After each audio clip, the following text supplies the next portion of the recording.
Merci de la fidélité au programme de la télévision du Burkina pour l'actualité de ce dimanche. Retour sur la célébration de la nuit du destin, une étape importante du Ramadan. Nous étions au Siao la nuit dernière. C'est là que le CRFI et l'AUMB ont donné rendez-vous aux fidèles musulmans pour une nuit de prêche, de lecture du Saint-Coran et de bénédiction.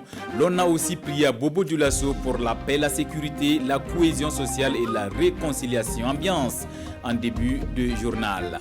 Également à la une, le portrait de Noélie, handicapée motrice, mais une femme battante depuis son jeune âge. Aujourd'hui tisseuse à Bobo Dioulasso, elle fait des merveilles, nous dira Maïmouna Traoré, mais difficile d'écouler ses pagnes. À l'international, toujours des attaques en empoint. Finir en Afghanistan, le bilan des attaques à la bombe perpétrées samedi près d'une école pour filles dans un quartier de Kaboul s'élève à une 50aine de morts. Voilà pour le sommaire de ce 13h. Mesdames et messieurs, bienvenue à ce journal que nous entamons dans la cour du Siao. Des fidèles musulmans y étaient à l'appel du CRFI et de l'AUMB pour la nuit du destin. Une célébration ponctuée de prêches, de lecture du Saint-Coran, de bénédiction et d'une conférence sur la cohésion sociale au moment où le Ramadan s'achève. Un mois de pénitence, de piété et de dévotion. Cette nuit de destin au Siao en image avec Adama Guiti et Issia Kanana. Une nuit de dévotion et d'invocation. Laylatul Qadr ou la nuit du destin, c'est la nuit au cours de laquelle le Saint-Coran a été révélé au prophète de l'islam. Cette nuit est ici commémorée par les fidèles musulmans de l'AIMB et du CRFI, une nuit exceptionnelle selon ces fidèles, en ce sens qu'elle vaut 1000 mois d'adoration. C'est une nuit au cours de laquelle tout ce que nous demandons est exaucé. Donc aujourd'hui, nous la recherchons avec beaucoup de ferveur et avec beaucoup d'espoir, souhaitant donc la rencontrer cette nuit-là et pour que nos vœux, nos invocations puissent être exaucées afin que nous atteignions le but du jeûne qui est donc atteindre la piété, qui est donc d'avoir une meilleure copie de nous-mêmes. Pour cette nuit, j'implore le Tout-Puissant qu'il accorde la santé à toutes les personnes malades, la paix au Burkina Faso et qu'il apaise les différents cœurs, une vie pleine de spiritualité afin de parfaire son adoration. Surtout la paix au Burkina Faso. Entre lecture du Saint-Coran, prêche, bénédiction, la nuit du destin, c'est également cette conférence publique. Une conférence pour rappeler aux fidèles musulmans leurs devoirs des citoyens et des religieux dans la promotion de la cohésion sociale et du vivre ensemble au regard de la situation nationale. On dit que la paix est un don de Dieu, mais c'est aussi le fruit de nos efforts. Et c'est pour rappeler à chacun, à chaque musulman, à chaque croyant, qu'on ne peut pas aller à Dieu en oubliant ceux qui vivent avec nous. Dieu nous a mis dans une société, dans une humanité, et pour que nous puissions vivre ensemble, pour que nous puissions éprouver effectivement le devoir de fraternité envers tous les hommes. Laylatul Qadr, c'est aussi et surtout une nuit de récompense. Une soirée qui voit donc les différents lauréats des concours de lecture et de mémorisation du Saint-Coran recevoir des prix en espèces et en nature. À Bobo Dioulasso, l'on a aussi prié la nuit dernière pour la paix, la sécurité, la cohésion sociale et la réconciliation au Faso. C'était à l'occasion de la nuit du destin, une nuit qui a mobilisé une foule de grands jours dans les différents lieux de prêche, des prêches au cours desquels il leur a été rappelé l'importance de la nuit du destin. Précision de Karim Sissé.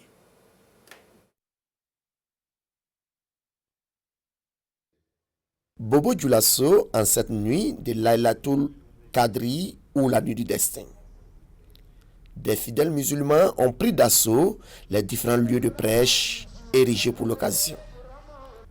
Tous sont venus pour commémorer cette nuit. Une nuit pas comme les autres dans le calendrier musulman. Selon les prêcheurs, c'est en cette nuit que le Coran a été révélé au prophète Mahomet. Donc Laylatul Qadri, la tige soudedo. Laylatul Qadri, c'est la nuit du destin. C'est au cours de cette nuit qu'Allah décide de tout ce qui doit être accompli dans le monde pendant une année.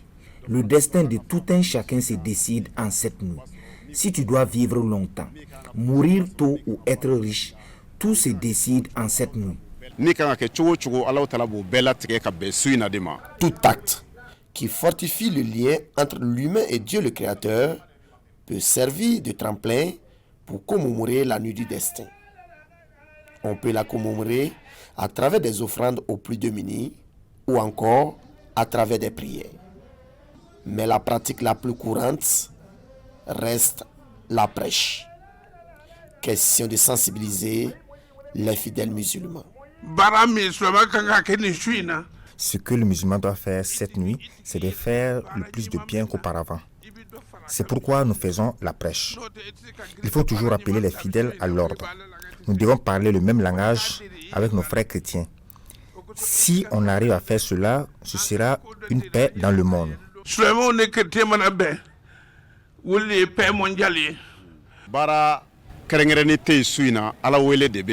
C'est invoquer Allah qui compte en cette nuit. Tu peux le faire en prêchant, comme ce que nous faisons. Nous avons préféré la prêche pour éduquer et sensibiliser nos fidèles en leur prodiguant de bons conseils sur la cohésion sociale. D'autres font des offrandes ou des prières. Comme d'habitude, des bénédictions ont été faites à l'endroit du pays. Des bénédictions pour la cohésion sociale, la sécurité, la paix, la réconciliation et la prospérité au Burkina Faso. Voilà, c'était un reportage de Maneka Ien et Karim Sissé sur place à Bobo-Dioulasso. On parle toujours religion, mais cette fois à l'église, louange au Seigneur sur fond de prière pour les 50 ans d'existence du centre Saint-Étienne de Pitmoara, de la paroisse de Kokologo, c'est dans le diocèse de Koudougou. Un jubilé d'or célébré hier sous le signe de la fraternité, de la cohésion et de l'unité. Ambiance dans ce reportage de Kwale Nebié et Sébastien Zongo. Bobo-Dioulasso en cette nuit de Laylatul Qadri ou la nuit du destin. Des fidèles musulmans ont pris d'assaut les différents lieux de prêche érigés pour l'occasion. Tous sont venus pour commémorer cette nuit. Une nuit. 3 couples présentés comme modèles de longévité dans le mariage catholique. Ils partagent avec le centre Saint-Étienne de Pitmoaga, dans le diocèse de Koudougou, la célébration de 50 bougies, un jubilé d'or. Dans la foi chrétienne, un jubilé, c'est une action de grâce. C'est aussi une occasion de nous interroger sur notre vécu, notre foi et notre témoignage de vie.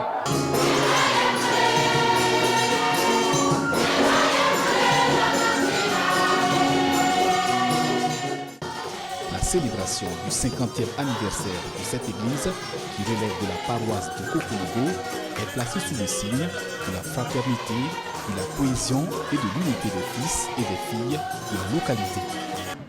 Nous sommes restés dans l'unité, chrétiens, musulmans comme protestants ou religions traditionnelles. Et c'est comme ça que nous vivons ici à Pitmoara.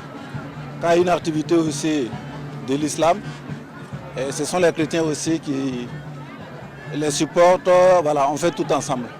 Il n'y a que la joie du cœur qui s'exprime, mais on ne sent pas la chaleur du soleil.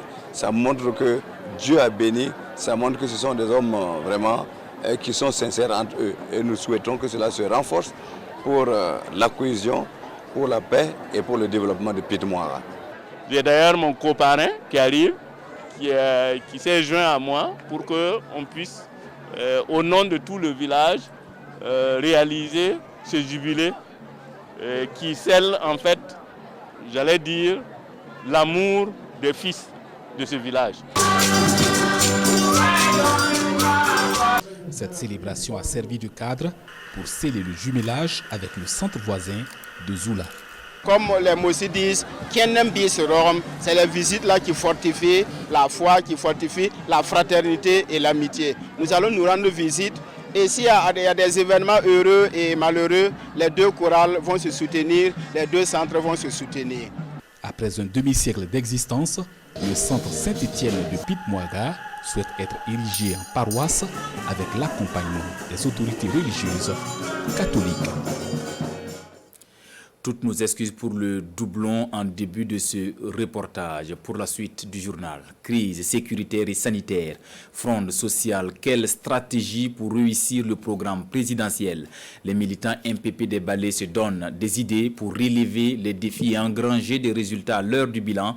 À cette conférence provinciale tenue hier à Boromo, ils ont passé en revue la vie de leur parti, le mouvement du peuple pour le progrès et le MPP qui se remobilise pour les prochaines échéances électorales. Urbain Benito Sommet, Maxime Zongo.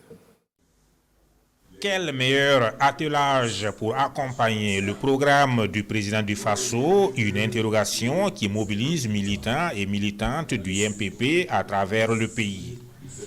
Ce week-end, c'était au tour de ceux de la province des Balais de faire le point à Boromo en présence des représentants du bureau politique national.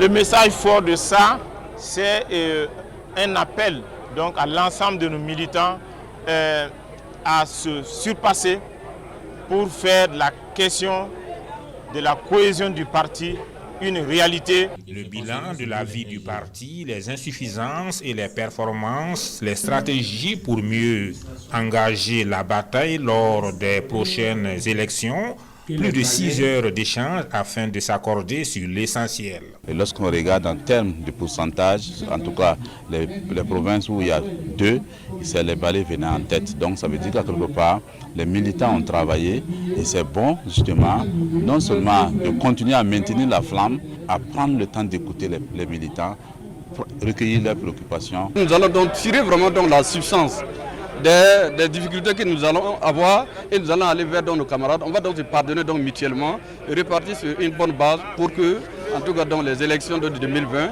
comme donc puissent être profitables à l'ensemble des camarades. Au menu également de cette conférence provinciale, les questions d'ordre national. Au niveau de la sécurité, la population a été invitée à la collaboration avec les FDS, mais aussi à la vigilance à tout point de vue.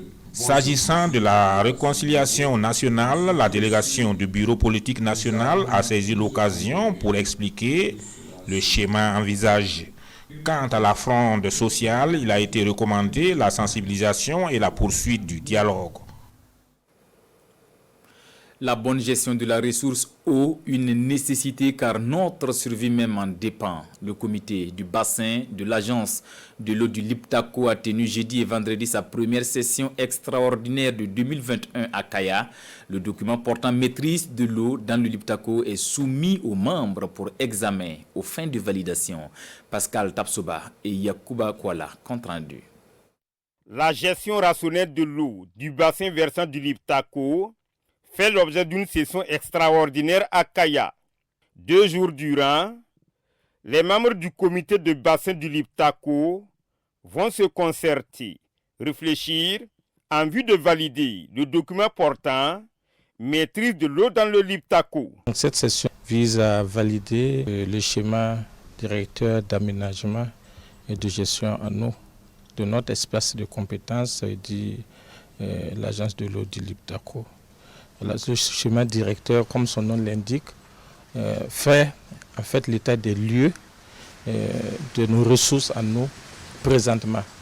Vous savez que si on veut faire des investissements, il faut d'abord connaître l'existant avant de pouvoir avancer. Le document portant maîtrise de l'eau dans le Liptako comporte 10 points. Il est élaboré en tenant compte de la croissance démographique et des autres besoins de l'espace de compétence de l'agence de l'eau du Liptako. Mais des inquiétudes existent. Il doit avoir aussi un effort à faire pour mobiliser plus de ressources en eau à travers la connaissance et aussi la création de nouvelles retenues, et la réalisation de nouveaux forages et autres. Voilà. Et je pense que si tous ces investissements-là sont faits, bon, on ne peut pas trop s'inquiéter.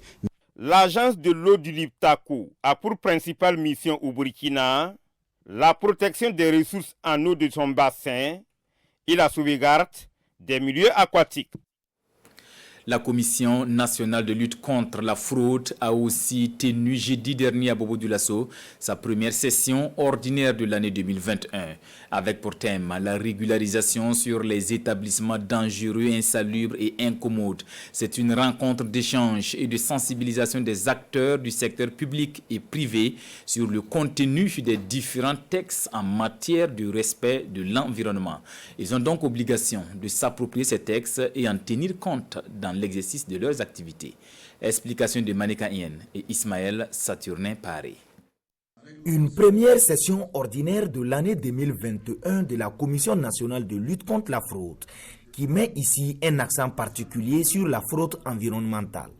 L'intention de la Commission est d'informer et de sensibiliser les acteurs du domaine public et privé, ainsi que toutes les fêtières sur la réglementation concernant les établissements dangereux, insalubres et incommodes. Le secteur privé est très, en tout cas, actif.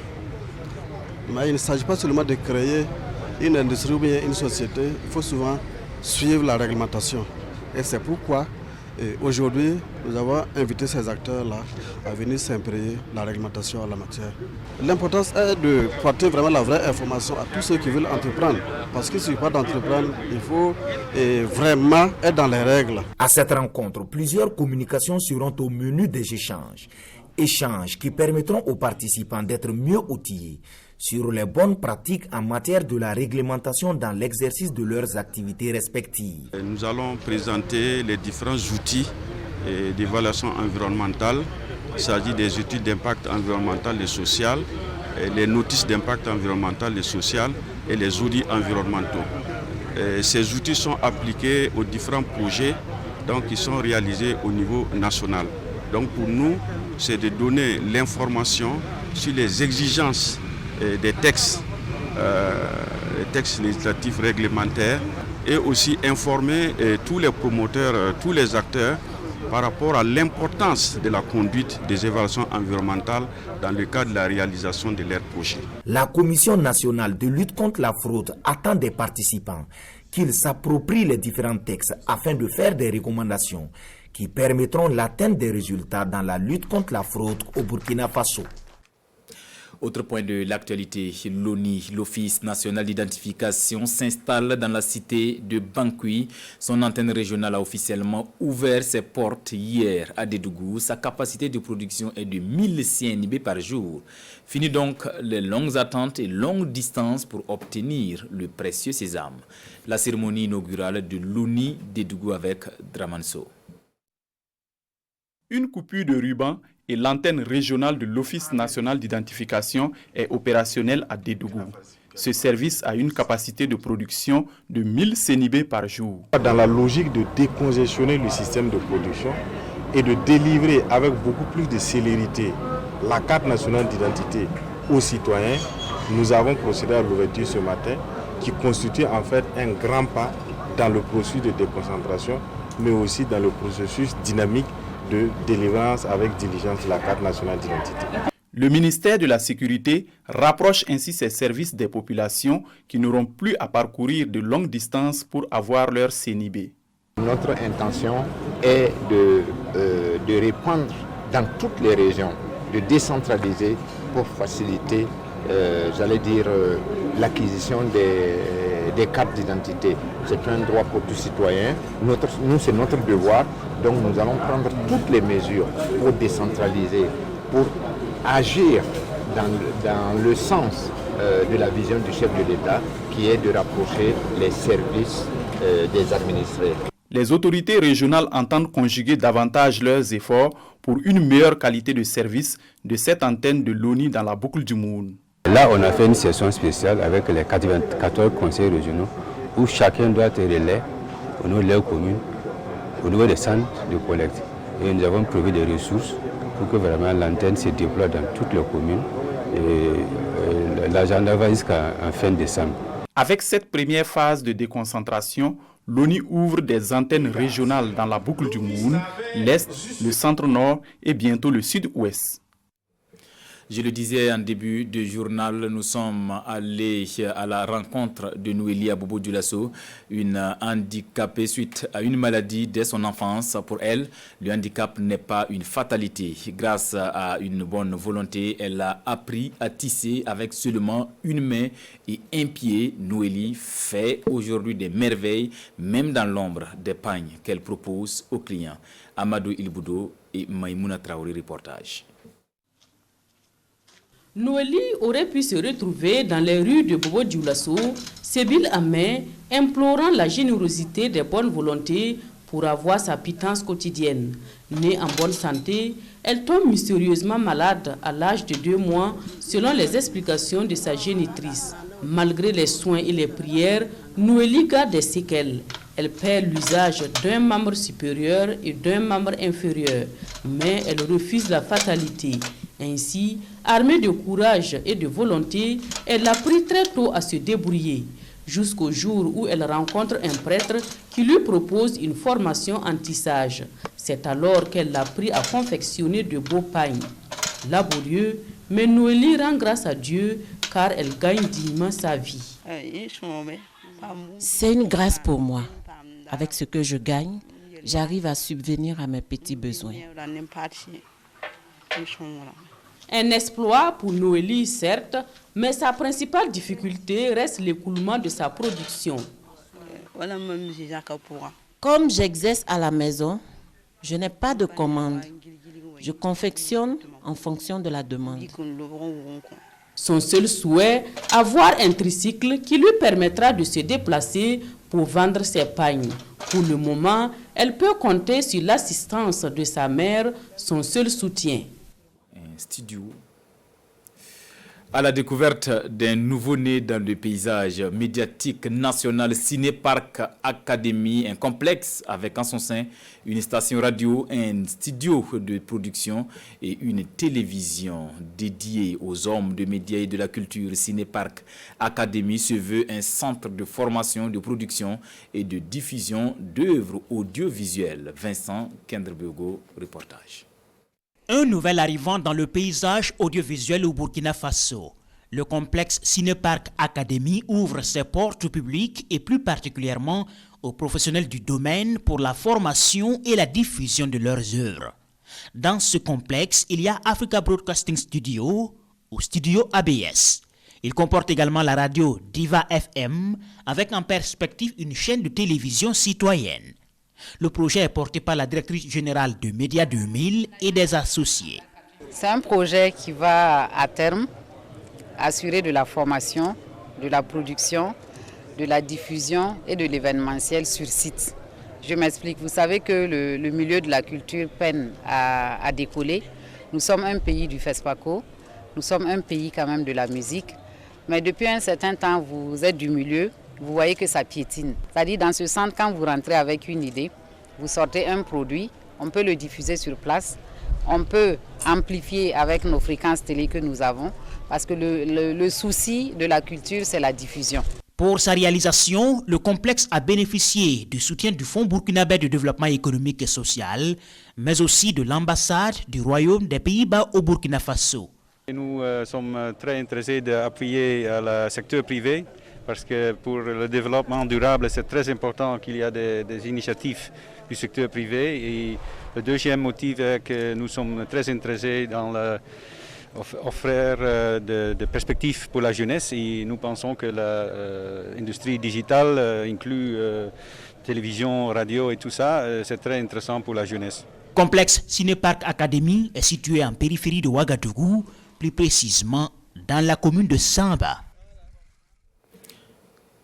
À l'international, des attaques à la bombe perpétrées hier en Afghanistan près d'une école pour filles dans un quartier de Kaboul.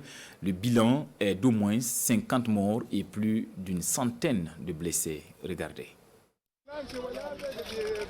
En Afghanistan, le bilan s'alourdit après les explosions survenues samedi devant une école pour filles à Kaboul. Au moins 50 personnes sont mortes, principalement des adolescentes qui venaient de quitter leur école. Plus d'une centaine de blessés sont à déplorer. Ce quartier, situé dans l'ouest de la capitale afghane, est majoritairement peuplé par des chiites Hazaras. souvent pris pour cible par les groupes islamistes sunnites.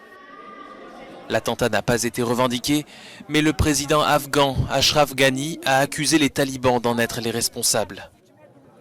Ce drame intervient dans un contexte de fin du Ramadan et de retrait progressif des troupes étrangères. Les États-Unis et l'Union européenne avaient appelé la veille à une reprise des négociations entre les talibans et le gouvernement central pour parvenir à la paix.